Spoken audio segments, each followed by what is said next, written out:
الحمد لله نحمده ونستعينه ونستغفره ونؤمن به ونتوكل عليه ونعوذ بالله من شرور أنفسنا ومن سيئات أعمالنا من يهده الله فلا مضل له ومن يضلله فلا هادي له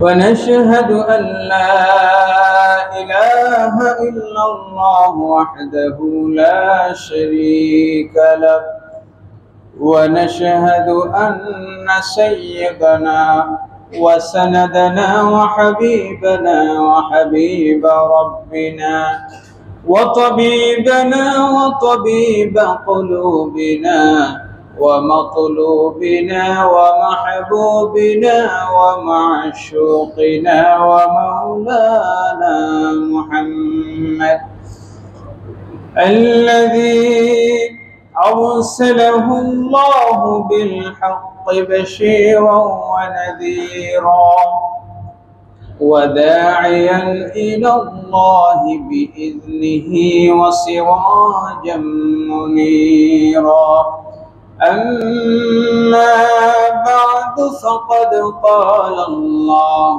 تبارك وتعالى في كلامه المجيد وفرقانه الحميد أعوذ بالله من الشيطان الرجيم بسم الله الرحمن أم حسبتم أن تدخلوا الجنة ولما يأتكم مثل الذين خلوا من قبلكم مستهم البأساء والضراء وزلزلوا حتى يقول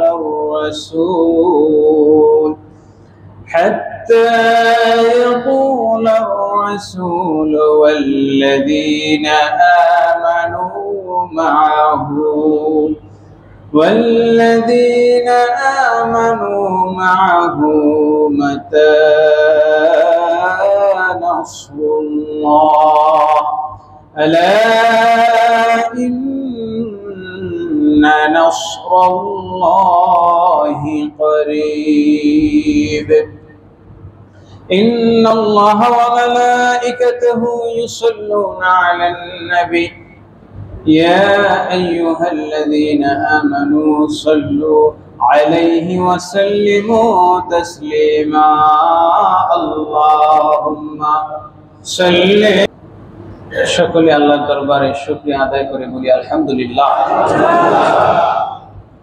সকল প্রশংসা সেই রব্বে করিমের দরবারে যিনি মাহে জামাদিউল আউয়াল মাসের আজকে প্রথম দিবস এবং প্রথম জুমা, আজকের এই বরকতময় জুমায় আল্লাহ তাআলা তার অগণিত অসংখ্য বান্দাদের মধ্য থেকে আমাদেরকে তার ঘরের মেহমান বানিয়েছেন। কিছু সময় আল্লাহর ঘরে বসা, তার ইসমে জাতের জিকির, তার প্যারা হাবিবের উপর দরুদ ও সালাম পেশ করার এই অপূর্ব নেয়ামত আমাদেরকে নসিব করেছেন। সেই রব্বে করিমের দরবারে শুকরিয়া আদায় করে জবান খুলে আরো একবার বলি আলহামদুলিল্লাহ।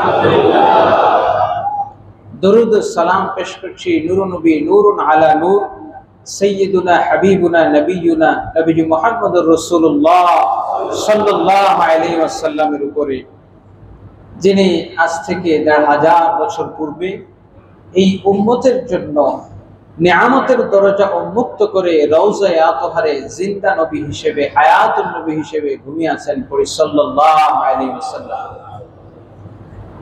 এবং এই উম্মতের জন্য যত নিয়ামত, যত বরকত, যত নিয়ামত আল্লাহ দান করেছেন, সমস্ত নিয়ামতের ওসিলা হলেন আমার নবী বলি সুবহানাল্লাহ। এবং মুমিনের জন্য আরো একটা বিষয়, যদি কোনো মুসিবতে মুমিন পড়ে থাকে, কোনো বিপদ আপদ মুমিনকে স্পর্শ করে, আল্লাহর রাসূল বলেছেন এই মুসিবতটা মুমিনের জন্য আল্লাহ রাব্বুল আলামিন নিয়ামতে পরিবর্তন করে দেন বলি সুবহানাল্লাহ। কিভাবে? আল্লাহ রাসূল সাল্লাল্লাহু আলাইহি ওয়াসাল্লাম বলেন, ইন আসাবাহু খায়রান ফাহামিদাল্লাহ, মুমিন বান্দা যদি কোনো নিয়ামত পায় তখন শুকরিয়া করে কার? আলহামদুলিল্লাহ বলে কার? মুমিন বান্দা যখন ভালো কিছু পায় তখন আলহামদুলিল্লাহ বলে, ঠিক কিনা বলে? আবার যখন সে মুসিবত নিয়ামত পেয়েও বলে আলহামদুলিল্লাহ, নিয়ামত পেয়ে স্মরণ করে আল্লাহকে, মুসিবতে পড়েও স্মরণ করে আল্লাহকে, পড়ে ইন্না লিল্লাহ বলি সুবহানাল্লাহ। তো এই জন্য মুমিনের প্রতিটি বিষয়, প্রতিটি, আল্লাহ রাসূল বলেছেন আওয়াজিবুন বা আজাবা লিআমরিহি, মুমিনের জীবনের প্রতিটি বিষয়, ভালো কিংবা মন্দ, নিয়ামত কিংবা মুসিবত, এর মধ্যে অত্যন্ত বড় আজীব একটি বিষয় যে দুইটার মধ্যে তার জন্য প্রতিদান আছে বলি সুবহানাল্লাহ।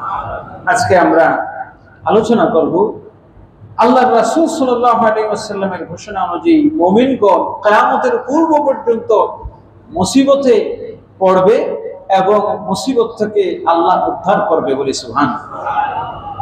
রাসূলের জামানা থেকে আজ পর্যন্ত আমাদের উপর, ইমানদারের উপর ঈমান আনার কারণে, মুসলমান হওয়ার কারণে, ইমানদার হওয়ার কারণে মুসিবত আছে নাকি নেই? কথা বলেন, আছে নাকি নেই? আছে। তো এই মুসিবত সম্পর্কে আল্লাহ কি বলছেন দেখেন। আল্লাহ পাক মুমিনদের এই মুসিবত সম্পর্কে বলছেন সূরা বাকারা 214 নম্বর আয়াত। আল্লাহ রাব্বুল আলামিন বলেন, আম হাসিবতুম আন তাদখুলুল জান্নাহ ওয়ালাম্মা ইয়াতিকুম মাসালুল লাযীনা খালাউ মিন ক্বাবলিকুম মাসাতহুমুল বা'সাউ ওয়াদ-দাররা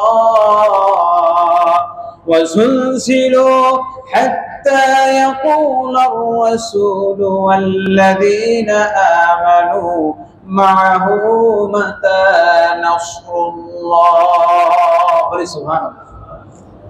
আল্লাহ বলছেন আম হাসিবতুম, ও ঈমানদাররা, এই যুগের ঈমানদারদেরকে উদ্দেশ্য করে আল্লাহর এই খেতাব, এই সম্বোধন প্রযোজ্য হবে যে আম হাসিবতুম, হে ঈমানদাররা, তোমরা কি মনে করেছো আন তাদখুলুল জান্নাহ, তোমরা জান্নাতে প্রবেশ করবে, অথচ ওয়ালাম্মা ইয়াতিকুম মাসালুল লাযীনা খালাউ মিন ক্বাবলিকুম, তোমাদের পূর্ববর্তী জামানার যেই ঈমানদাররা ছিলেন তাদেরকে যেই যে জিনিস, যেই মুসিবত, যেই বিপদ আপদ স্পর্শ করেছে, যেই মুসিবতে তারা পড়েছে, তোমরা সেই মুসিবতে পড়বে না, তোমরা সেই বিপদে পড়বে না। তোমরা কি মনে করেছো এমনি এমনি জান্নাতে যাবে?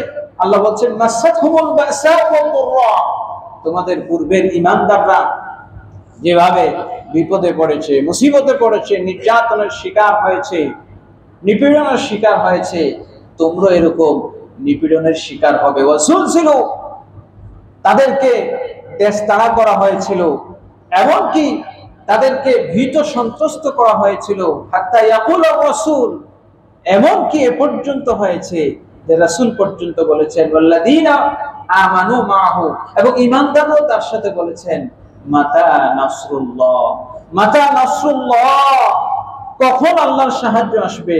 আল্লাহ পাক বলছেন আলা ইন্না নাসরুল্লাহি করিব, সূরা বাকারা 214 নম্বর আয়াত। যখন ঈমানদাররা বলল মাতা নাসরুল্লাহ, ধৈর্য ধারণ করতে করতে ঈমানদারের ধৈর্যের পরীক্ষায় ঈমানদার যখন উত্তীর্ণ হয় আল্লাহর কাছে সওয়াল করলো, প্রার্থনা করলো, ফরিয়াদ করলো মাতা নাসরুল্লাহ, রব্ব কখন আপনি সাহায্য করবেন, কখন আপনার সাহায্য আসবে, আমরা ধৈর্য ধারণ করে যাব যতক্ষণ আপনার সাহায্য না আসবে। এরপরে আল্লাহ বলছেন আলা নাসরুল্লাহ ইন্না নাসরুল্লাহি করিব, নিশ্চয়ই আল্লাহর সাহায্য অতি নিকটে বলি সুবহানাল্লাহ। দেখুন প্রথম যুগের মুসলমানরা যেভাবে নির্যাতন নিপীড়ন এর শিকার হয়েছিলেন, বর্তমানে এই সমাজে, এই দেশে মুসলমানদের উপর সেরকম নির্যাতন আছে নাকি নাই বলেন? তাদের ঘরবাড়ি যেভাবে জ্বালিয়ে দেওয়া হতো, পুড়িয়ে দেওয়া হতো, এই পৃথিবীতে, এই সমাজে, এই দেশে, এই পৃথিবীতে, আমাদের দেশে হোক কিংবা পার্শ্ববর্তী রাষ্ট্রে হোক, মুসলমানদের ঘরগুলো জ্বালিয়ে দেওয়া হচ্ছে, পুড়িয়ে দেওয়া হচ্ছে, ঠিক কিনা বলেন? পার্শ্ববর্তী প্রতিবেশী রাষ্ট্রগুলোতেই যদিও এই তথ্যগুলো, এই সংবাদগুলো আমরা বেশি পাই না। কারণ কি জানেন? এর কারণ হলো একটাই, আপনি যখন মিডিয়া দেখবেন, আপনার ওই নিউজ দেখতে যাবেন, এই টেলিভিশন বলেন, রেডিও বলেন, খবর বলেন, আপনার অধিকাংশ দেখবেন তারা খেলাধুলা নিয়ে দেখায়। খেলাধুলা নিয়ে দেখায়, বল কে দুইবার মারছে, কে একটা দিছে, এটার ব্যাটের সাথে লাগছে কি লাগে নাই, বারবার রিপিট করে দেখায় আপনার কনসেন্ট্রেশন, আপনার মনোযোগটাকে অন্যদিকে নেওয়ার জন্য। তাদের উদ্দেশ্যই থাকে যে মুসলমানদেরকে সব মারবো, এদিক দিয়ে কেউ টেরও পাবে না। আপনি ছোট্ট একটা ইতিহাস থেকে বলি, আজ থেকে প্রায় 1400 বছর হবে, 711 খ্রিস্টাব্দের কথা। মরক্কো আর স্পেন দুইটা দেখবেন জিব্রাল্টার প্রণালীর এই পারে আর ও পারে দুইটা রাষ্ট্র, একটা হলো স্পেন আর একটা হলো মরক্কো। আরব দেশের একজন ইতিহাসবিদ, সাংবাদিক, তিনি বলছেন যে আমার ইচ্ছা হলো আজ থেকে 1400 বছর পূর্বে এই আপনার জিব্রাল্টার প্রণালী পার হয়ে তারেক বিন জিয়াদ কিভাবে আন্দালুস বিজয় করেছিলেন, স্পেন বিজয় করেছিলেন, আমি একটু ইতিহাস প্রেক্ষাপটটা দেখব। তো তিনি দেখতে যাওয়ার পর তো ওই জিব্রাল্টার প্রণালীর এক পাশে হইল আপনার স্পেন, আরেক পাশে মরক্কো। ভৌগোলিক ভাবে সাগরের ওপার আর এপার। তো মরক্কোর যে শহরে দিয়া হযরত তারেক বিন জিয়াদ পার হয়েছিলেন, ওই শহরটা ভৌগোলিক ভাবে হোক, রাষ্ট্রীয় সীমারেখার হোক, কারণে হোক, এটা মরক্কোর একটা শহর, মরক্কোর একটা অংশ। কিন্তু আরব মিশরের ঐতিহাসিক বলতেছেন, আমি যখন গেলাম দেখলাম ওই শহরটাকে, টোটাল শহরটাকে স্পেনের পুলিশ দিয়ে দখল করে রাখা হয়েছে। স্পেন ওই শহরটাকে দখল করে রেখেছে, অথচ জাতিসংঘ বলেন, আন্তর্জাতিক আইন বলেন, রাষ্ট্রীয় সীমারেখা বলেন, এই পুরো শহরটাই হলো মরক্কো। কিন্তু তারপরে ওই শহরটাকে তারা নজরদারিতে রেখেছে, পর্যাপ্ত তাদের পুলিশ, আর্মি বাহিনী, সেনাবাহিনী দিয়ে দখল রেখেছে। কারণটা কি জিজ্ঞেস করা হলো সেনা প্রধানকে, খ্রিস্টান সেনা প্রধান, স্পেনের সেনা প্রধানকে জিজ্ঞেস করা হলো, তুমি এই শহরটা নিয়ে তো মাতামাতি করো, এটা দখল রাখছো কেন? বলতেছে, আমরা আজ থেকে 1400 বছর আগের ইতিহাস ভুলি নাই, কারণ 1400 বছর আগে এই শহরে দিয়েই তোমরা পাঠিয়েছিলে তারেক বিন জিয়াদকে, আর এই প্রণালী ছোট্ট একটু সাগরের একটু রাস্তা দিয়ে এই দিক দিয়েই তারেক বিন জিয়াদ পার হয়েছিল। সুতরাং 1400 বছর ধরে আমরা এই জায়গায় পাহারা দেব, আর কোন মুসলমান যাতে এই দিক দিয়ে আক্রমণ করতে পারে না। হাজিরিন, তো একজন খ্রিস্টান, একজন অমুসলিম, সে ঐতিহাসিক এই ব্যাপারটাকে আদৌ স্মরণ রেখেছে, মুসলমানদেরকে শত্রু মনে করে, শত্রু ভাবে, এবং যেই জায়গায় সে ক্ষতিগ্রস্ত হয়েছে ওই জায়গাটা উদ্ধার করার জন্য, রক্ষণাবেক্ষণের জন্য আজও সে সদা প্রস্তুত, ঠিক কিনা বলে? হাজিরিন, মুসলমানদের মধ্যে আল্লাহ সুবহানাহু ওয়া তাআলা বিপদ আপদ, এত মুসিবত দিয়েছেন, কিন্তু কখনো এই পৃথিবীর থেকে মুসলমানরা নিশ্চিহ্ন হয়? কথা বলেন, হয় নাই? যতই নির্যাতন করুক, নিপীড়ন করুক না কেন, মুসলমানদেরকে রক্ষা করবেন কে? বাঁচাবেন কে? ইসলাম যখন মাত্র 7 জন গ্রহণ করেছেন, কয়জন? প্রথম যে 7 জন মুসলমান ছিলেন, এই 7 জনের উপরে প্রথমেই মারামারি শুরু হয়েছে, নির্যাতন শুরু হয়েছে। এই 7 জন মুসলমানদের মধ্যে সর্বপ্রথম যারা ঈমানকে প্রকাশ করেছেন, ঈমানকে সর্বপ্রথম আল্লাহ রাসূল প্রকাশ করেছেন, বলি সুবহানাল্লাহ। আল্লাহ রাসূলকে সর্বপ্রথম, অথবা ইবনে রবিয়া, আস ইবনে ওয়াইল, মোট 6 জন কাফেররা মিলে কাবা ঘরের চত্বরে আল্লাহ রাসূলকে নির্যাতন করেছে, ইতিহাস আমরা সবাই জানি। আল্লাহ রাসূলের পর আবু বকর রাদিয়াল্লাহু তাআলা আনহু, তিনি সর্বপ্রথম ঈমানকে লোক সম্মুখে জাহির করেছেন। যদিও প্রথম মুসলমান খাদিজা, তিনি তো মহিলা ছিলেন, হাটে বাজারে বাইরে যান না, আবু বকর যান, তিনি সবার আগে প্রকাশ করেছেন। তাকে এমন ভাবে মারছে, হাদিস শরীফে, মুসলিম শরীফের মধ্যে আসছে, হযরতে আবু বকর রাদিয়াল্লাহু তাআলা আনহু দারুন নাদওয়ায় একটা মিটিং এ গেলেন, বৈঠকে গেলেন। ওই জায়গায় যাওয়ার পর হযরত সিদ্দিক আকবর রাদিয়াল্লাহু তাআলা আনহুকে এমন ভাবে আঘাত করা হয়েছে, তার মা এসে নিজের ছেলেকে চিনতে পারে না, বলে সুবহানাল্লাহ। এমন মারা মারছে। এই জন্য আল্লাহ রাব্বুল আলামিন বলেন মাসাতহুমুল বাসা ওয়াদ দাররা, ওই যুগের মুসলমানরা যেভাবে নির্যাতনের শিকার হয়েছিল, হযরতে আম্মার রাদিয়াল্লাহু তাআলা আনহু তার পিতামাতা আলী আসাদ পরিবারের ব্যাপারে মুসলিম শরীফের হাদিস এসেছে, আল্লাহ রাসূল বলেন ইসবির ইয়া আলা ইয়াসির, ও ইয়াসিরের পরিবার তোমরা ধৈর্য ধারণ করো। হযরতে আম্মারের মা হযরত সুমাইয়া রাদিয়াল্লাহু তাআলা আনহা, তিনি প্রথম শহীদ হয়েছেন। তার শরীরের মধ্যে দুষ্ট দুরাচার আবু জাহেল নেজা ছুরি প্রবেশ করে দিয়ে তাকে শহীদ করেছে। হযরত আম্মার রাদিয়াল্লাহু তাআলা আনহু তিনি বলছেন, আমাদের পরিবারটা ছিল মক্কায় অভিবাসিত, অর্থাৎ বাহির থেকে আগত। এই জন্য সবাই জুলুম করত, এমন জুলুম করেছে। আম্মার বলতেছেন আমার বাবা মা দুইজন শহীদ হয়ে গেছে, এবং আম্মার বলতেছেন আমার পিঠের এমন 1 ইঞ্চি পরিমাণ জায়গা নাই যে জায়গার মধ্যে কাফেরদের আঘাতের চিহ্ন নাই, বলি সুবহানাল্লাহ। এত নির্যাতন করার পরেও আল্লাহ সুবহানাহু ওয়া তাআলা তাদেরকে ধৈর্যের প্রতিদান এমন দিয়েছেন। আল্লাহ রাসূল সাল্লাল্লাহু আলাইহি ওয়াসাল্লাম বললেন, আমার পরিবার ধৈর্য ধারণ করো, আমি জান্নাত থেকে তোমাদের সুঘ্রাণ পাচ্ছি, বলি সুবহানাল্লাহ। হাজরিন, আম্মারের মা সুমাইয়া রাদিয়াল্লাহু তাআলা আনহাকে যেভাবে নির্যাতন করা হয়েছে, এই সমাজেও আমাদের মা বোনদেরকে, আমাদের মেয়েদেরকে নির্যাতন নিপীড়ন করা হয় কি হয় না? সম্প্রতি গাজীপুরে এত সংখ্যাগরিষ্ঠ মুসলমান, দুঃখ হয়। আল্লাহ রাসূল সাল্লাল্লাহু আলাইহি ওয়াসাল্লাম বলেছেন যে কিয়ামতের পূর্বে আমার উম্মত এমন হবে, নদীর মধ্যে, সাগরের মধ্যে খড়কুটা যেভাবে ভেসে বেড়ায়, এভাবে কাফের মুশরিকরা তাদেরকে তাড়িয়ে দিবে, তারা খড়কুটার মতো হবে। আপনি দেখেন 90% মুসলমানদের একটা দেশে একটা মালাউন, একটা অমুসলিম কিভাবে একটা মাদ্রাসার 13 বছরের শিক্ষার্থীর উপরে নিপীড়ন নির্যাতন চালিয়েছে, আজও পর্যন্ত কিন্তু এর বিহিত কোনো ব্যবস্থা হয়। আপনি দেখেছেন কত প্রকাশ্য দিবালোকে চট্টগ্রামের একজন আলিফ নামের একজন আইনজীবীকে হিন্দুত্ববাদী ইসকন এই সংগঠন কিভাবে তাকে প্রকাশ্য দিবালোকে হত্যা করেছে। আপনারা সবাই খালি বিশ্বজিতের কথা জানেন, বিশ্বজিৎ রে জগন্নাথ ইউনিভার্সিটির সামনে মারা হয়েছে, সারা পৃথিবী জানে, জাতিসংঘাত সংস্থা পর্যন্ত জানে, তারা পর্যন্ত এটা নিয়ে আন্দোলন করছে। কিন্তু ওইখানে যে একজন আইনজীবীকে কোর্টের সামনে নির্যাতন নিপীড়ন করা হলো, শহীদ করা হলো, এটা কিন্তু কেউ স্মরণ করে না, ভুলে যায়।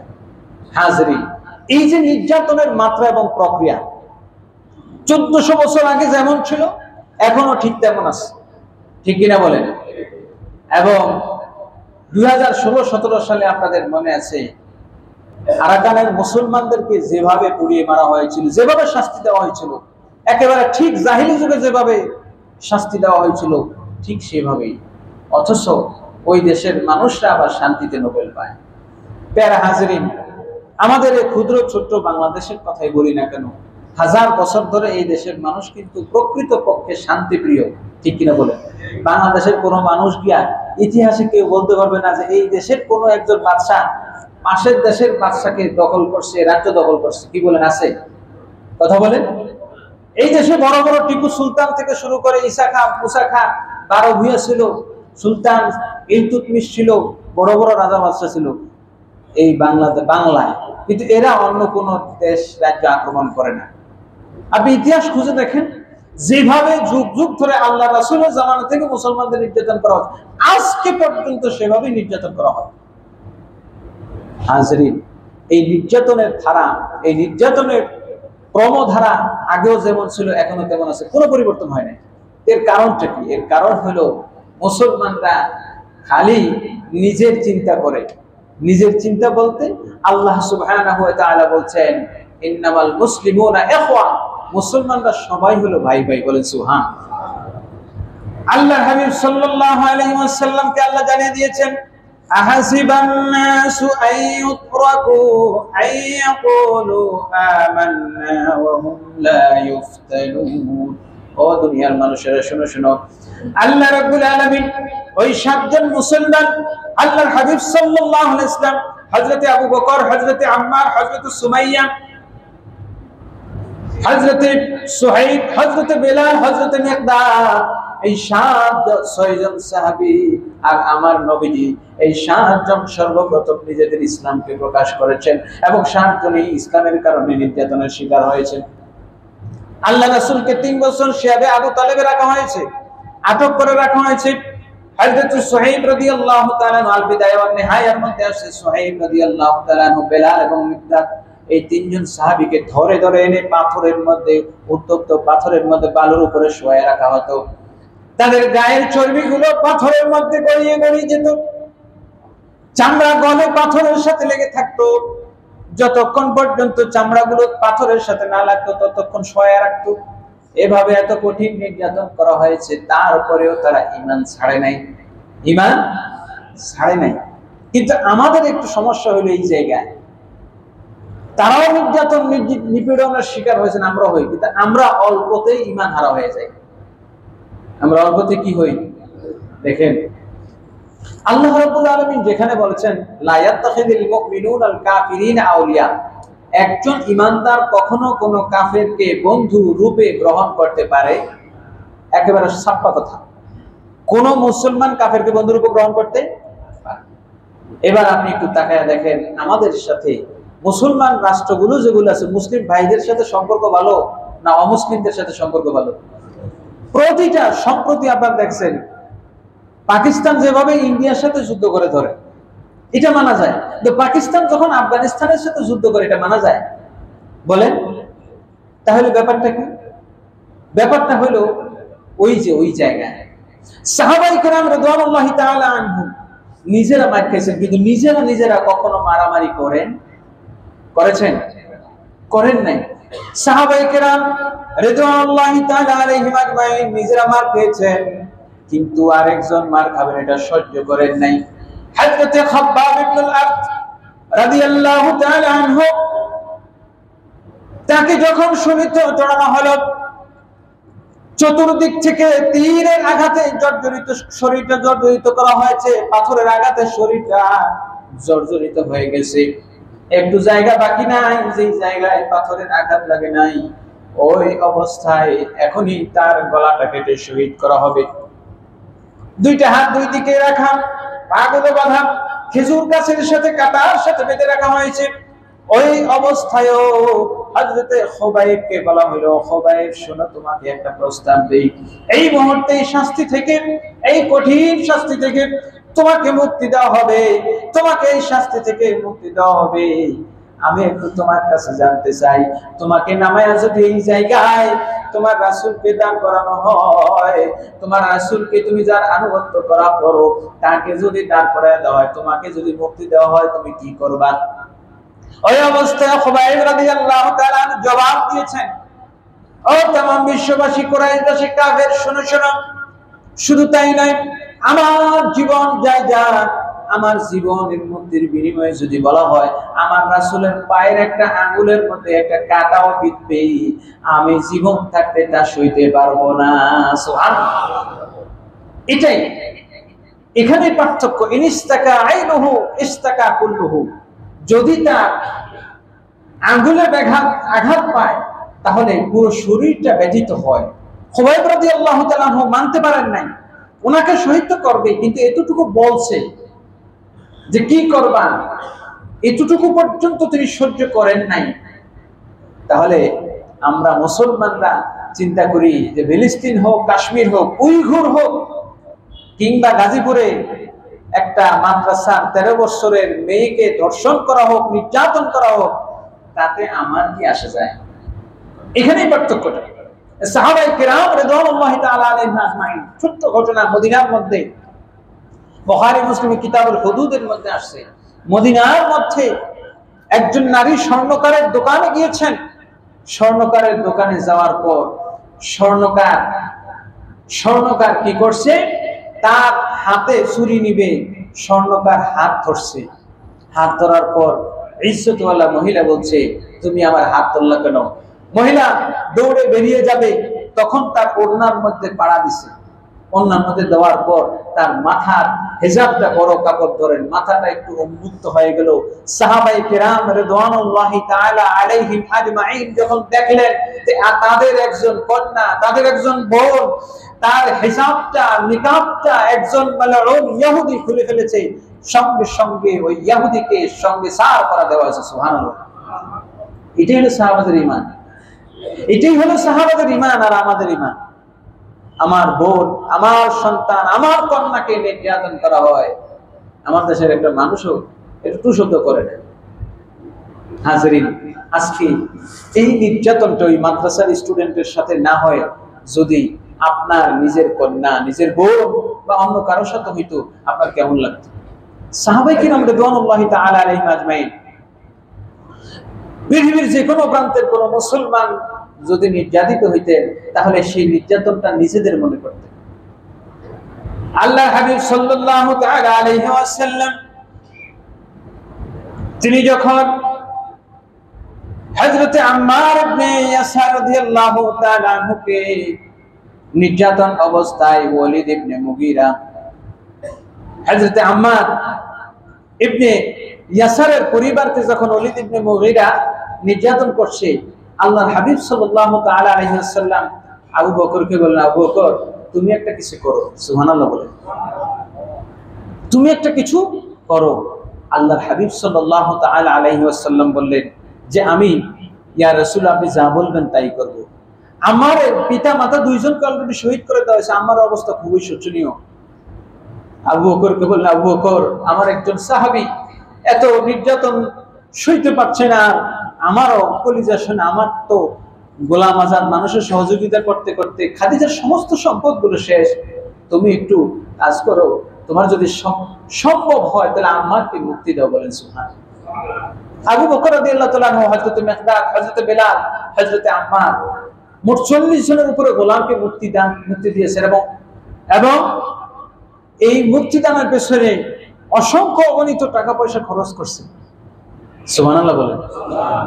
আচ্ছা বলেন তো, আমাদের পৃথিবীতে ধরেন আপনার পাশে কেউ যদি নির্যাতনের শিকার হয়, মাইর দেয়, ধরেন একজন আরেকজনের মাইর দিছে, তখন আপনি বলেন যে মারামারি শেষ হোক, তখন ওই যাকে মারছে তার একটু ব্যথার ট্যাবলেট মলম কিনা দেবো, খুব উপকার করবো।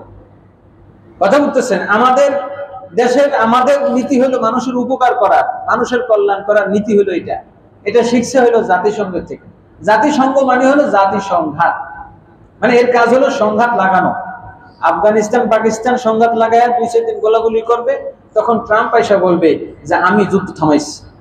7টা যুদ্ধ নাকি সে থামাইছে, যুদ্ধ তো লাগাইছে সে, কথা বলে ঠিক কিনা?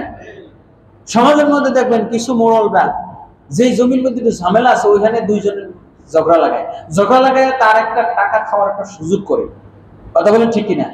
মোড়লদের কাজ হলো এটা। আমাদের সমাজে যখন দুইটা মানুষ মারামারি করে, তখন আমরা দেখি সুদ তামাশা দেখি, দেখার পরে জনদরদি সাজার জন্য কি হয়, যখন মারামারি শেষ, একটা খুব জখম হয়েছে আর একটা বেশি হয় না, যেটা জখম হয়েছে ওরে হসপিটালে নিয়ে যায়, তখন বলে ফেসবুকে বা এমনি স্ট্যাটাস দেয়, পত্রিকায় দিয়ে দেয় যে অমুকে খুব অ্যাক্সিডেন্টে মারা যাওয়ার অবস্থা, আমি তাকে রক্ষা করছি।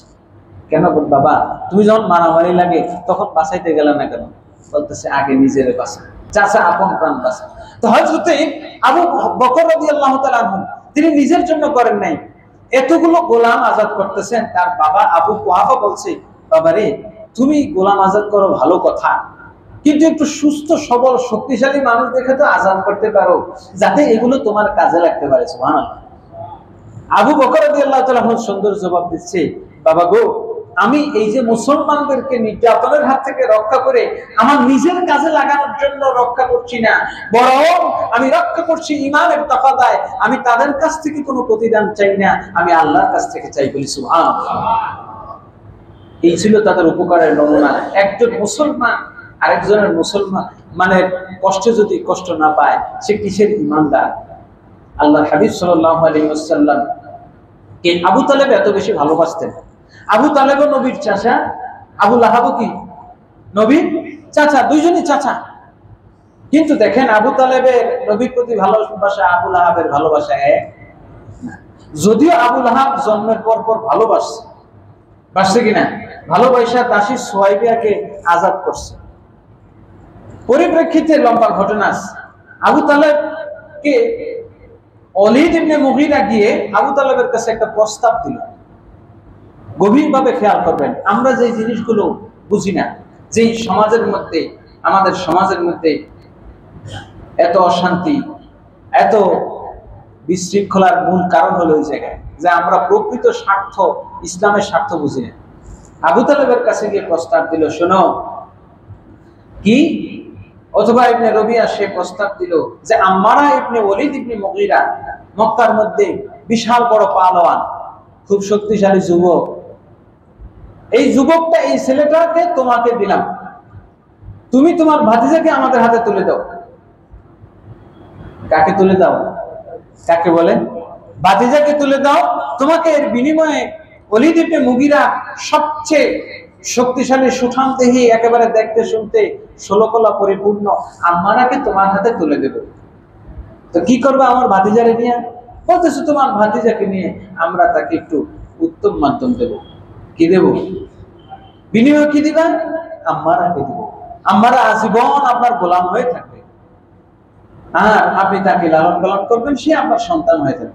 আবু তালেব একটা ঐতিহাসিক জবাব দিয়েছে, ও পৃথিবীর মানুষ, ও কুরাইশরা, তোমরা জ্ঞানী ব্যক্তিকে বোকা মনে করো, নিজেকে জ্ঞানী মনে করো। তোমরা কি মনে করেছো আমি আমার সন্তান মুহাম্মদকে তোমাদের হাতে দেব যাতে তোমরা তাকে হত্যা করতে পারো, আর তোমাদের নরাদম ছেলেটাকে আমি পালিয়ে পেলে পুষে তাকে একেবারে হাতির মতো বানাবো? হাজিরিন, এই ঘটনা থেকে একটা জিনিস শিক্ষণীয় যে সাহাবায়ে কিরাম রিদওয়ানুল্লাহি তাআলা আলাইহিম বা আল্লাহ রাসূলের সংস্পর্শে যারা ছিলেন তারা আপন এবং পর বুঝতেন, স্বার্থটা বুঝতেন। আমরা এই জিনিসটা বুঝি না। নিজের দেশ, নিজের জাতি, নিজের ভাইকে আরেকজনের হাতে তুলে দিয়ে নিজের বাড়ি রক্ষা করি, বাড়ির মূল রাস্তা জায়গা বিক্রি করে দিয়ে, সামনের রাস্তা বিক্রি করে দিয়ে নিজের বাড়ি রক্ষা করি, এরপরে নিজের বাড়িতে ঢোকার রাস্তা পর্যন্ত পাই না। হাজিরিন, এই জন্য আল্লাহ সুবহানাহু ওয়া তাআলা বলেছেন আগের যুগে যেমন নির্যাতন ছিল এই যুগেও থাকবে। নির্যাতনের ধরন পাল্টাবে না, কিন্তু সবরের ধরন যতক্ষণ পর্যন্ত তাদের মতো না হবে ততক্ষণ তোমাদের সাহায্য আসবে। দরুদ শরীফ পড়ুন। রাব্বুল আলামিন মুসলমানদের উপরে জুলুম নির্যাতন হবে এবং মুসলমানরা বিজয় অর্জন করবে, এই বিধানটা আল্লাহ পাক সূরা বুরুজে বলে দিয়েছেন, ইন্নাল্লাযীনা ফাতানুল মুমিনিনা ওয়াল মুমিনাত সুম্মা লাম ইয়াতুবু ফালাহুম আযাবু জাহান্নাম ওয়া লাহুম আযাবুল হারিক। সুবহানাল্লাহ। এতক্ষণ তো জানলাম যে জালেম জুলুম করবে, মুসলমানরা নির্যাতিত হবে, কিন্তু মুসলমানরা কি কোনোদিন কি বিজয় অর্জন করবে না? করবে। আল্লাহ বলছেন যে নিশ্চয়ই যারা মুসলমানদেরকে কষ্ট দিবে, কষ্ট দেওয়ার পর মুসলমানরা যদি আবার আল্লাহর কাছে সাহায্য চায়, ধৈর্য ধারণ করে এবং ঈমান ইয়াকিন আল্লাহ তার রাসূলের উপর রাখে, তাহলে আল্লাহ বলছেন কি, যারা নির্যাতন করবে তাদের জন্য রয়েছে লাহুম, আল্লাহ বলছেন লাম ইয়াতুবু ফালাহুম আযাবু জাহান্নাম, তাদের জন্য কঠিন শাস্তি আছে। কি? ওয়ালাহুম আযাবুল হারিক, তাদের জন্য যন্ত্রণাদায়ক জ্বালিয়ে পুড়িয়ে তাদেরকে শাস্তি দেব। কিভাবে শাস্তি দেব? জ্বালিয়ে পুড়িয়ে। ছোট্ট উদাহরণ বলি, তুরস্কে যখন ইসলামী সালতানাত খতম করলো, ইসলামী সালতানাত খতম করে দিয়ে কামাল আতাতুর্ক পাশা যখন ক্ষমতায় আসলেন, আপনারা জানেন, শুধু সেই নয়, লেনিন থেকে শুরু করে, স্টালিন থেকে শুরু করে রাশিয়ার যে জালেমগুলো সমাজতন্ত্র কায়েম করার জন্য বুখারা থেকে শুরু করে, উজবেকিস্তান থেকে শুরু করে অসংখ্য অগণিত মানুষদেরকে জ্বালিয়ে পুড়িয়ে মেরেছে, সেই লেনিনের অবস্থা আপনারা অনেকেই জানেন। সে নিজে এমন ভাবে মরছে যে নিজের শরীরের ভিতরে যে কিসের জ্বালা পড়া সে নিজেও জানে। মুস্তফা কামাল আতাতুর্ক পাশা, আর আপনারা নাম দেখলেই মনে করেন আহ মোহাম্মদ মুস্তফার সাথে না। আপনি জানেন না যে একটা ইহুদির দালাল, নাম থাকলেই কিন্তু মুসলমান হয়ে যায় না। আল্লাহ নিজেই বলছেন হাসিবান নাস, মানুষ কি মনে করে আইয়ুতরাকু আইয়াকুলু আমান্না, মানুষ বলবে যে আমি মুসলমান। মুসলমান নামের শুরুতে এমডি লাগাইলেই মোহাম্মদ মনে করবেন না, বরং এমডির পরিপূর্ণ রূপ যদি মোহাম্মদ বানানো হয় বলা যায়, তাহলে এমডি দ্বারা কিন্তু মোহন দাসও হইতে পারে, ঠিক কিনা বলেন? মোস্তফা কামাল আতাতুর্ক পাশা এই জালেম এমন জুলুম করেছিল যে তুরস্কের মধ্যে এমন ইসলামী হুকুমত ছিল, ইতিহাস আপনারা একটু পড়বেন, যে তাদের দেশের মধ্যে কোনো অভাব ছিল না। প্রত্যেকটা রুটির দোকানে মিসকিনের জন্য, অসহায় ব্যক্তির জন্য রুটির ব্যবস্থা ছিল। প্রত্যেকটা ঘরে দুইটা কড়া ছিল, একটা কড়া বড় আর একটা ছোট। বড়টা দিয়ে নাড়া দিলে বোঝা যাইতো যে বাহিরে পুরুষ মানুষ আছে, সুতরাং পুরুষ মানুষ গিয়ে দরজা খুলতো। আর যখন ছোট কড়া ধরে নাড়া দিত তখন বুঝতো যে বাহিরে মহিলা, সুতরাং মহিলারা গিয়ে দরজা খুলে দিত। বলি সুবহানাল্লাহ। ওই দেশের নাম হইল তুরস্ক। আর তুরস্কের নাম হইল, তুরস্কের প্রধান শহর ইস্তাম্বুল, নাকি বলেন? ইস্তাম্বুল রাজধানী তো। এই ইস্তাম্বুল শব্দ তো ছিল না, তো ইস্তাম্বুল ছিল না। সুলতান ফাতেমা মোহাম্মদ যখন এটা বিজয় করেন, জয় করেন, তখন এটার নাম দিয়েছেন তিনি ইসলামপুর। ইসলামপুর আছে না, পুর শব্দের অর্থ তো শহর, ওইটার নাম দিয়েছেন ইসলামপুর। ইসলামপুর রে ভাইয়া তারা বানাইছে ইস্তাম্বুল। কথা বুঝতে পারছেন? ওই দেশে যখন মুস্তফা কামাল নামক ইয়াহুদি আসছে, গভীর ষড়যন্ত্র আমাদের এই দেশও আছে।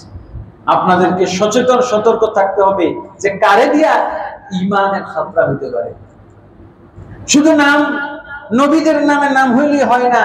ইব্রাহিম, ইসমাইল, ইসহাক, ইউসুফ, ইউনুস নামে নাম হইলেই হয় না। আপনাকে বুঝতে হবে নাম মুস্তফা কামাল, কিন্তু কাম হইল ইহুদি কামালের মতো, ঠিক কিনা বলেন? সুতরাং এই মানুষগুলো যেভাবে ঈমান বিক্রি করে, যেই মানুষটা, সোজা কথা বলি, যেই মানুষটা দেহ বিক্রি করে খাইতে পারে, কি বিক্রি করে, কথা কন না কেন? যেই মানুষটা দেহ বিক্রি করে খাইতে পারে, এই মানুষটা সম্পত্তি বিক্রি করে, মদ বিক্রি করে, জুয়া বিক্রি করে, ইমান বিক্রি করে, সন্তান বিক্রি করে, বউ বিক্রি করে খাইতে পারে কি পারে না? যেটা সর্বোচ্চ জিনিসটা বিক্রি করতে পারে, ইমানটা বিক্রি করতে পারে, সে আপনার দেশ বিক্রি করতে পারে না? কি বলেন না? খুব ভালো।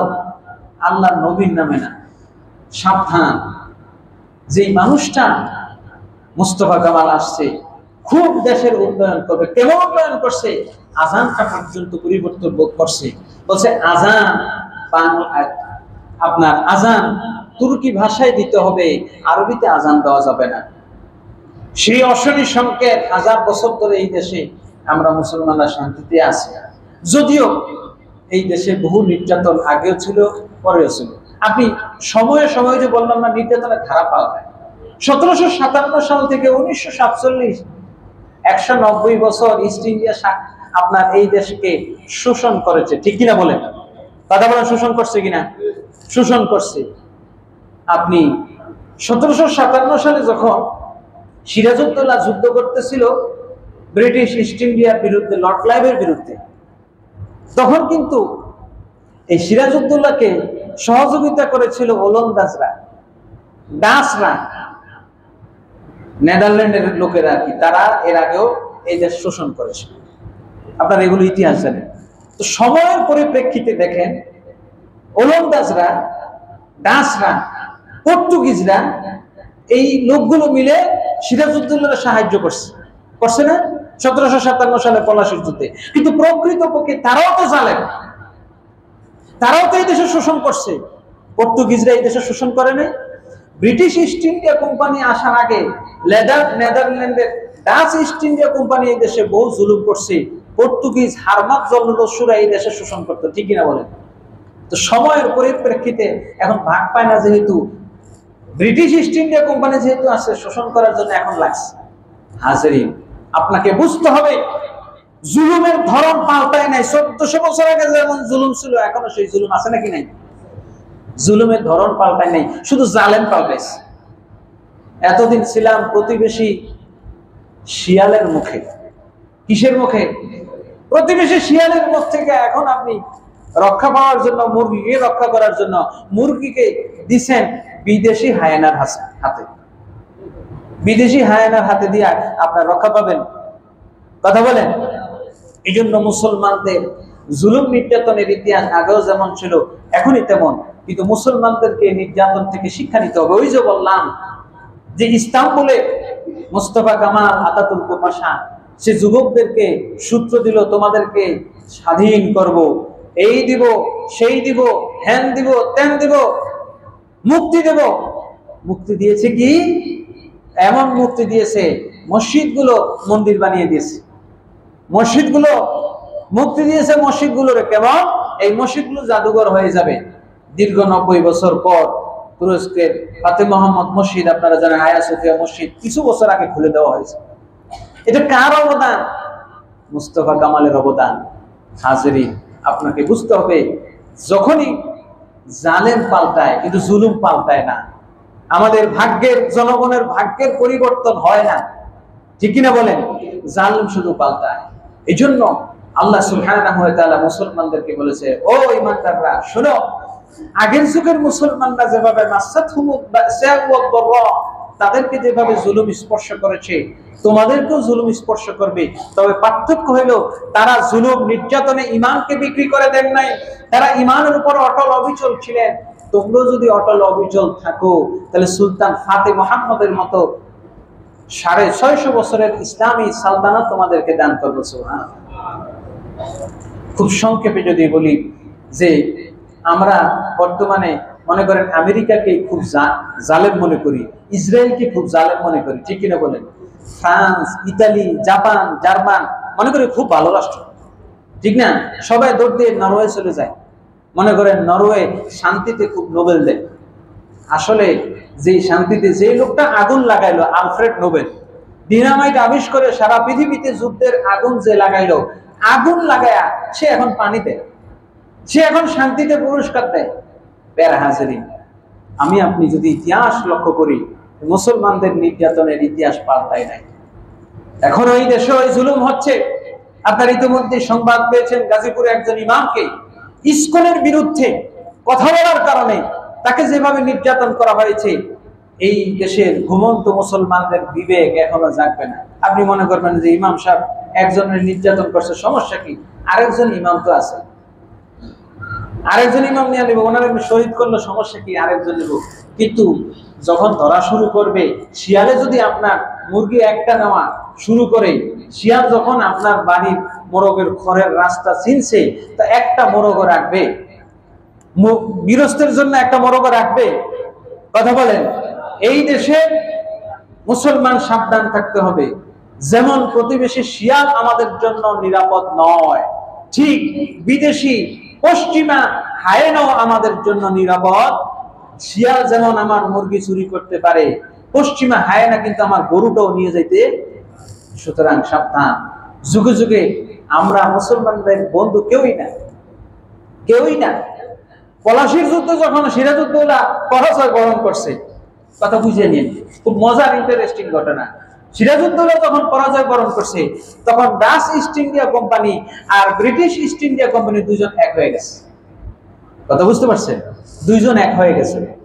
সুতরাং আমি বলছি যে জালেমের রূপ পাল্টাইছে, জালেম রূপ পাল্টাইছে, কিন্তু জুলুমের ধরন পাল্টাই নাই। মুসলমানদের কপাল, ভাগ্যের পরিবর্তন হয় নাই। এই জন্য আল্লাহ রাসূল সাল্লাল্লাহু আলাইহি ওয়াসাল্লাম বলেছেন, মুসলমানদের জন্য একটাই সাহায্য, আল্লাহ সাহায্য ছাড়া কোনো সাহায্যকারী নেই। কথা বুঝিনি? মাতা নাসরুল্লাহ, আলা নাসরুল্লাহি ইন্না নাসরুল্লাহি কারীব। আমাদের জন্য সাহায্য কি আশেপাশে থেকে আসবে? কথা বলেন একটু। আসবে? সপ্তম নৌবহর আসবে? পাকিস্তান থেকে আসবে? আফগানিস্তান থেকে আসবে? কারণ মুসলমানদের আমাদের উপর থেকে সাহায্য ছাড়া কোনো উপায়। সুতরাং শিয়ালের মুখ থেকে হায়েনার মুখে যাওয়ার কোনো উপায়, সুযোগ নাই। এই পৃথিবীতে মুসলমানদের বন্ধু কেউই নাই। 1095 সাল থেকে শুরু করে 1099 সালের 15 জুলাই পর্যন্ত ক্রুসেড হইল এই বর্তমান জেরুজালেম। এই যুদ্ধ তো শুধু ফিলিস্তিনের ইতিহাসে নয়। আপনি দেখেন, ফিলিস্তিনটা তুর্কি সালতানাতের অধীনে ছিল। ইতিহাস বলতে গেলে অনেক কথা। তুর্কি সালতানাতে তখন আরব দেশগুলারে এই ব্রিটিশরা গিয়ে বলল, দেখো তোমরা স্বাধীন হবা, কিসের তুর্কির অধীনে থাকবা? তোমাদেরকে স্বাধীনতা বাতাস দিতেছে, স্বাধীনতার গ্রাম শুকাইতেছে, বোতলের মধ্যে স্বাধীনতা নিয়ে স্বাধীনতার আতর নাকের মধ্যে লাগাইতেছে, ওরও নাচতে নাচতে স্বাধীন হয়েছে। জেরুজালেমে ক্রুসেডদেরকে ঢুকতে দিল, দেওয়ার পরে সমস্ত জেরুজালেম ইহুদিরা আর খ্রিস্টানরা ভাগ করে নিল, মুসলমানদের কিছুই দেয় না। হাজরিন, সুতরাং আপনাকে যত সূত্রই দেওয়া হোক না কেন, আপনাকে যত কিছু বোঝানোই হোক না কেন, আপনি বুঝবেন না। কারণ আপনাকে যে জিনিসগুলা ওই যে বানরের রুটি ভাগ করার মতো, দুই ইঁদুরের রুটি ভাগ করতেছে, আমাদেরকে শুধু রুটি ভাগ করার বুঝ শিখায়, যে অঙ্ক শিখায়, যে পাল্লা ঠিক হইতেছে না, সমান হচ্ছে না, এই জন্য আমি খুব ইনসাফ করতেছি। না না, এই দিক দিয়ে ইনসাফ করতে করতে আপনার রুটি কিন্তু সে শেষ করে ফেলছে। কথা বুঝেন নাই? এই বিচার করতে করতে করতে করতে, বিচার প্রহসন দেখাইতে দেখাইতে আপনার রুটি শেষ। তখন আপনি আঙ্গুল সুস্থ সুস্থ বাড়ি যাবেন। আল্লাহ রাব্বুল আলামিন মুসলমানদেরকে সঠিক বুঝ দান করুক, বলে আমিন। আর জোর বলে আমিন। কে বন্ধু কে শত্রু আমাদেরকে বুঝতে হবে। মসজিদে আমরা আসছি, আজকে জুমার দিন, জুমার নামাজ পড়ে সবাই চলে যাব। সারা সপ্তাহ আমরা রাজনীতি নিয়ে মেতে থাকবো, খেলাধুলা নিয়ে মেতে থাকবো, আমাদের ইমান আমল নিয়ে কোনো আলোচনা নাই। চায়ের দোকানে গিয়ে একটু বসে যে বলেন তো আপনি ইমানে মুজমাল কোনটা, ইমানে মুফাসসাল কোনটা, এই চর্চাগুলো আমাদের মধ্যে নাই। ছোট্ট একটা কথা বলি, শেষ করব। ফুসুসুল হিকামের মধ্যে এই কথাটা আসছে, এবং নিজামুল মুলক তার ফুতুহুল বুলদানের মধ্যে লিখেছেন যে রাজা বাদশাহ যেই প্রকৃতির হবে, এই প্রকৃতির জনগণ হবে। একটু সোজা কথা বুঝে নেন, আন্নাসু আলা দীনি মুলুকিহিম, এটা আরবি প্রবাদ। আন্নাসু আলা দীনি মুলুকিহিম, মানুষ তাদের রাজা প্রজা যেমন হয়, মানুষও তেমন হয়। এটা উদাহরণ তিনি দিয়েছেন যে যখন হাজ্জাজ বিন ইউসুফ রাষ্ট্রপ্রধান ছিলেন, তখন মানুষ ঘুম থেকে উঠা আগে প্রশ্ন করত, মান কতিলা ও মান সুলিবা ও মান রুজিমা। ঘুম থেকে উঠে এই কথা, আমরা ঘুম থেকে উঠে আগে খবর নিই না, আগে 7টার খবর শুনি না, তো ওই খবর নিত যখন হাজ্জাজ বিন ইউসুফ ছিল। কি যে আজ গতকালকে কাকে শুলিতে চড়ানো হয়েছে, কাকে হত্যা করা হয়েছে, কাকে পাথর মেরে মারা হয়েছে, কাকে বেত্রাঘাত করা হয়েছে, কাকে দেশান্তরিত করা হয়েছে। বুঝতে পারছেন? শাসন প্রক্রিয়া যেমন, জনগণ তেমনই আলোচনা করতেছে। এরপরে যখন সুলাইমান আব্দুল মালিক ইবনে মারওয়ান, তার জামানায় সে ছিল খুব আপনার গান বাজনা, খাদ্য নিয়ে, খুব নিয়ে, এগুলো নিয়ে চর্চা করত।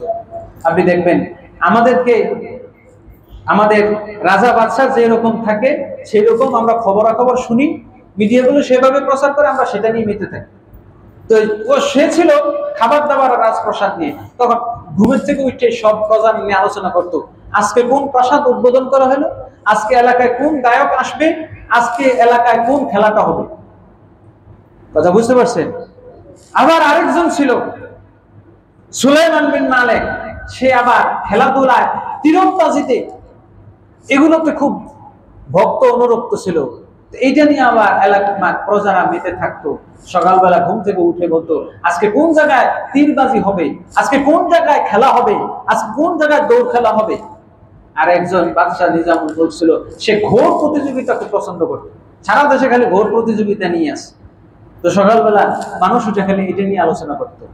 আরেকজন বাদশাহ ছিলেন হযরত ওমর বিন আব্দুল আজিজ, যাকে পঞ্চম খলিফা বলা হতো। তিনি যখন রাষ্ট্র ক্ষমতায় ছিলেন, তিনি যখন বাদশাহ ছিলেন, তখন তার চর্চাই ছিল রাষ্ট্রের মন্ত্রী পরিষদ যারা ছিল, আইসে জিজ্ঞেস করতেন, এই রাত্রে কত রাকাত তাহাজ্জুদ করছো, রাত্রে কয় রাকাত তাহাজ্জুদ করছো, কালকে আজকে কে কে রোজা রাখছো, কার কার ইফতারির ব্যবস্থা করব। তো জনগণ, যেহেতু ওইখান থেকে এগুলো আলোচনা হচ্ছে, মন্ত্রী পরিষদ পার্লামেন্টে এগুলো নিয়ে আলোচনা হচ্ছে, তো জনগণ কি এগুলা নিয়ে করবে না মমতাজের গান নিয়ে করবে? কথা কন না? তো পার্লামেন্টে যদি মমতাজের গান চলে, তো মমতাজের কথা মসজিদ, মন্দির, মাদ্রাসা, স্কুল, কলেজ, আইন, আদালত, সব জায়গায় কিন্তু এটা চলবে। এই জন্যই বলা হয় আন্নাসু আলা দীনি মুলুকিহিম, রাজা বাদশাহ যেমন হবে, প্রজারাও সেই দিনে সেই ধর্মে যাবে।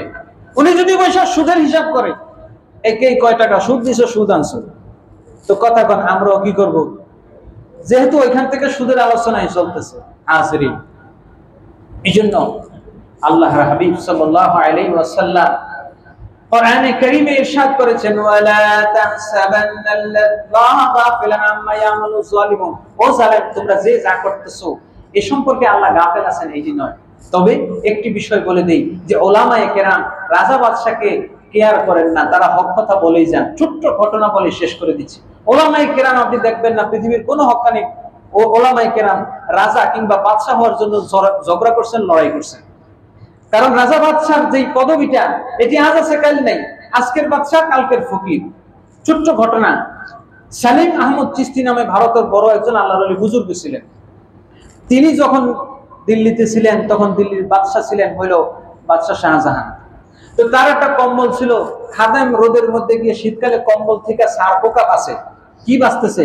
সারপোকা বাঁচতেছে। সারপোকা বাঁচতে বাঁচতে হঠাৎ করে ওই সময় বাদশা শাহজাহান তো ছিলেন যে তাজমহল বানাইছে, আগ্রার লাল কেল্লা বানাইছে, সেই বাদশা শাহজাহান তার কথা বলছে। বাদশা শাহজাহান গিয়া ওই সুলতান হযরত শাহ সুলতান সালিম চিশতি রহমাতুল্লাহ আলাইহির দরবারে গেছেন। যাওয়ার পরে খাদেম বাইরে থেকে খাতার মধ্যে কম্বলের মধ্যে সারপোকা বাঁচতেছে, হঠাৎ করে বাদশাহ দেখে একটা চিল্লানি মারছে। চিল্লায়া দৌড়িয়া ভিতরে ঢুকছে, দুইটা হুজুরে বলতেছে হুজুর খবরদার সর্বনাশ হয়ে গেছে। কি হয়েছে? বাদশাহ আসছে। হুজুরে দিছে ধমক, বেকুফ বাইরে থেকে যে চিল্লানি দিছ আমি ভাবছিলাম তুমি মনে হয় কম্বলের মধ্যে বড় কোনো সারপোকা পাইছো, বড় কোনো কি পাইছো? সারপোকা পাইছো। খাদেম বলতেছে হুজুর তাই নাকি? হ্যাঁ, তুমি যেভাবে চিল্লানি দিছো আমার সারপোকা। তো খাদেম বুঝে গেছে যে হুজুরের কাছে এই বাদশার মূল্য একটা সারপোকার মতো না।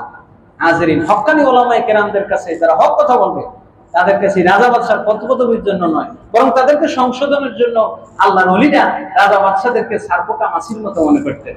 আল্লাহ পাক আমাদের সবাইকে সঠিক বুঝ দান করুন, আমিন। ওয়া আখির দাওয়ানা আনিল হামদুলিল্লাহি রাব্বিল আলামিন।